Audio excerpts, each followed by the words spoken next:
We're aware of your country reports, your country risk reports. What parts of the world are you excited about these days? Well, the rest of the world, I think, is very interested in India and China. The growth rates there are spectacular. China, depending on how you measure, it's the third largest economy. So we have to keep our eyes focused there. At the same time, it's still a fraction of the size of the U.S. So our domestic business remains very important. Looking into the future, we want to keep an eye on those markets. We're also expanding fairly rapidly into Latin America, into Mexico. We feel there's lots of potential there and lots of potential for our clients. So those are markets that we are really looking forward to. Your main market is Germany, though, is it not?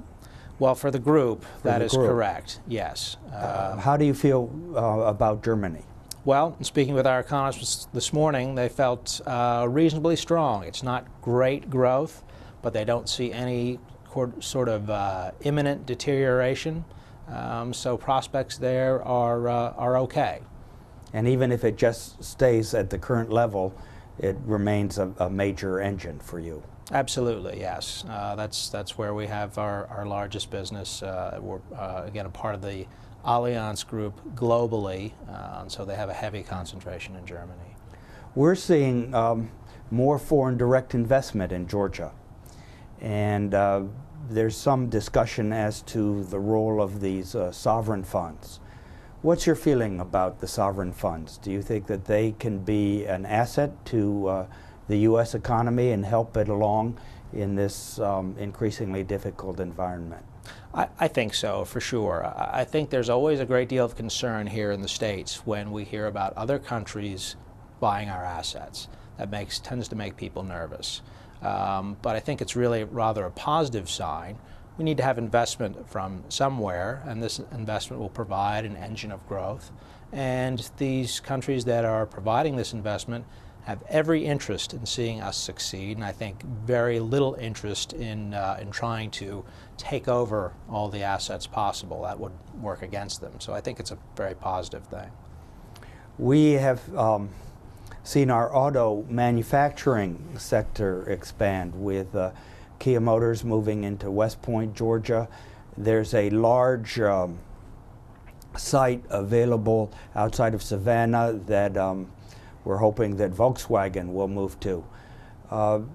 Do you think that these kinds of investments will be long-lasting and provide further support for the U.S. economy and Georgia's economy specifically? I think I do. When you see investments of that scale, an auto plant, for instance, you know the horizon for the return on investment is huge, 20 years, maybe more. So these are definitely going to tend to be a long-term type of investment, particularly with the growth in the global markets, India and China and so forth. Even cars produced here in the States can be exported there. So there's plenty of growth there available still, and I think these magnitude of investments are bound to be long-term and very helpful. Here we are in this presidential campaign.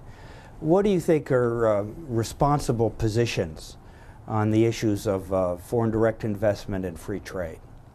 Well, those are two pretty good questions, I think. I think we're basically we're a global company, and we tend to believe in global open markets. So foreign direct investment is something to be encouraged, I think, to a large extent. Again, not to the extent that it makes people fearful. So that's a responsible position, I think. Again, sort of we want to see it to a large extent, but not an overwhelming extent. And on free trade as well, are you a proponent of free trade? That's a very controversial issue, as I'm sure you're aware. I think the economic theory behind global free trade is pretty strong, and yet we've yet to see real strong benefits out of NAFTA. And I think in this election year, with a coming downturn in the economy, something you're certain to see coming forward is the candidates on a platform with an unemployed auto worker at their side saying, see how bad the policies have been of this administration, see the failures of NAFTA, this person no longer has a job, it's been outsourced. So I think in general you're probably going to see a backlash against open trade and against in NAFTA. Could you be more specific about the failures of NAFTA? And I say that because we hear a lot about the positive effects of, of NAFTA. Well, I think macroeconomically, from the U.S. Broad standpoint, it's maybe a little bit hard to find strong statistical evidence that there's been a benefit both to the states and to the other partners in NAFTA. There's certainly some, like me, that believe that that open trade is beneficial to all parties, and I still believe that. I think philosophically that's true, and it's good to know that there are pockets of that, particularly in Georgia. But the evidence is tough to come by on a macro level. It's also, frankly, from a macro level, it's early. We don't expect to. You can't expect to see large shifts in economic patterns after what basically is, a few number of years.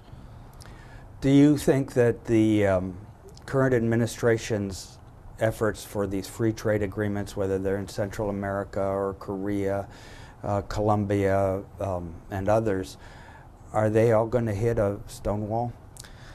I think the Bush administration, for its last few months, has really got its work cut out for them, particularly given this economic environment and the other candidates pointing out how bad things are, whether they're that bad or not.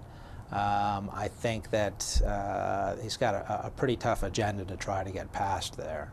Does it make a big difference for your clients in terms of their international activities, whether these pacts are in place or not? Well, I think in terms of expanding into different markets for our clients may certainly make a difference.